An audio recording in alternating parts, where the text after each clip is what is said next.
आपको इस बात का डर हो, कुछ भी गलत करने से पहले, कुछ भी गलत बोलने से पहले, कुछ भी गलत सोचने से पहले, कुछ भी गलत लेने से पहले आपको परमेश्वर की आंखें देख रही हैं, इस बात का डर होना चाहिए। तो तुम समझा रहे? कुछ भी गलत बोलने से पहले, गलत सुनने से पहले, गलत देखने से पहले, गलत करने से पहले आपको इस बात का डर हो, परमेश्वर ने अपने कैमरे तुम्हारे ऊपर लगाए हुए। कोई भी काम करने से पहले, पीछे का झगड़ा हो गया किसी का, झगड़ा होने के बाद उन्होंने मुझे कॉल की, पास्टर जैसे झगड़ा हो गया। मैं अभी बात नहीं, सुलह कर लो बैठ के आपस में, फिर क्या झगड़े तो होते रहते हैं, लेकिन आप अपना प्यार मत खत्म करना। तो वो भाई साहब कहते हैं जी नहीं, मेरे घर से 50,000 रुपया बंदे उठा के ले गए। मैंने बोला अच्छा फिर तो बहुत बुरा हुआ है, तो मैं कंप्लेन करूंगा। बोला ठीक है आप कर दो, अब तो आपने मन बनाया तो कर दो। मैंने उसको बोला सच बोलना, तेरे घर में 50,000 था या नहीं? और बोलता जी मुझे ना किसी ने बोला कि कंप्लेन कर दे, लिखा दे 50,000 रुपया तेरे घर से चुरा लिया। एकदम से पलट गया वो, उसके पास नहीं था। कई बार ऐसी चीजें भी होती हैं, झगड़ा कुछ होता है, हम लिखवा कुछ छोड़ देते हैं। बात कोई होती है, हम बोलते कुछ और है।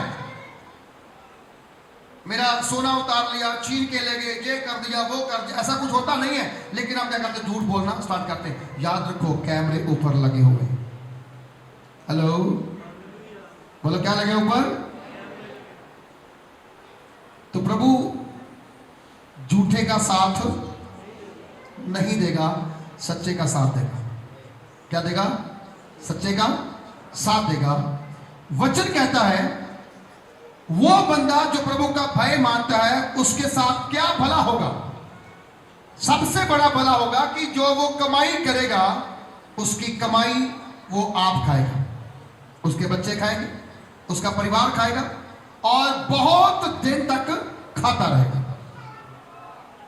हालेलुया। जो कमाई वो कर रहा है, वो पैसा उसका गलत काम में नहीं लगेगा, ना तो नशे में, ना दारू में, ना किसी और जगह पर लगेगा, परंतु वो कहां पे लगेगा? उसके परिवार में खर्च होगा, वो वहां पर खाएगा। कल चर्च के अंदर एक प्रोग्राम था, क्रिस्टिया की एक बहन की बेटी की एंगेजमेंट थी, रिंग सेरेमनी थी, बड़ा अच्छा प्रोग्राम था। वो अकेली घर में प्रभु को जानती है और उसकी बेटी, बाकी सारे के सारे सिख फैमिली से, सरदार फैमिली से।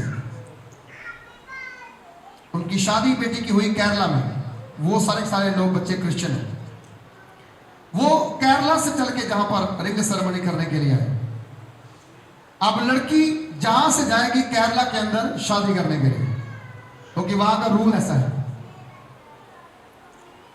मैंने वहां देखा, एक चीज देखी मैंने, सारे लोग पगड़ी वाले बैठे हुए थे। कोई 2-4 बंदे हो गए जिनके सिर पे बाल और पगड़ी नहीं थी, बाकी सब पगड़ी वाले लोग थे।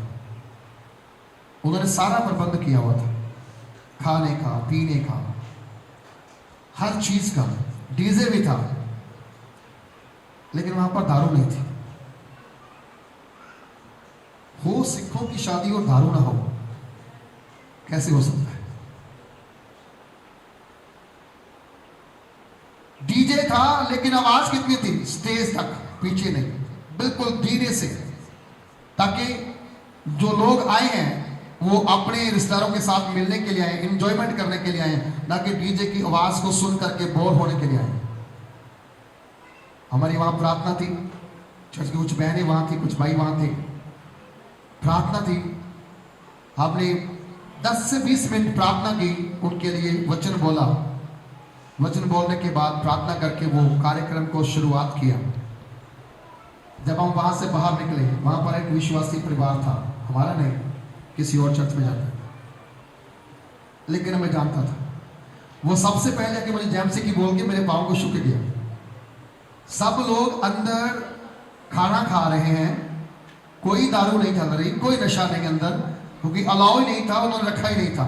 बेविश्वासी बंदा बाहर बह के दारू पी रहे। मतलब क्या नमूना है हमारे लोगों का। एक ऐसा फैमिली जिसमें विरोध है, वहां प्रार्थना अलाउ नहीं थी। सब उनके जो रिश्ता करे, प्रार्थना नहीं करवानी, पास्टर को जहां पे नहीं आने देना। लेकिन एक दिन पहले शाम के समय सारी सहमति हुई कि प्रार्थना के बिना कैसे काम चलेगा। कोई अरदास करवा लो, बोलता वो भी नहीं करवानी, ना प्रार्थना करवानी ना अरदास करवानी, ऐसा ही करना है। तो फिर कई लोगों ने समझाया कि ऐसा नहीं होता भाई, प्रार्थना जरूरी है, आप कोई भी कराओ जरूरी है। देन उन्होंने कॉल की, हम लोग गए, मेरा देख के वहां पर सारा प्रोग्राम मेरा खराब हो गया। जब हम वापस आए, मतलब इतनी अंदर शांति, इतना अंदर अच्छा प्रोग्राम। जो लोग दारू के बिना एक कदम नहीं उठा सकते, वो लोग नहीं पी रहे, एक मसीह बंदा बाहर पी रहे।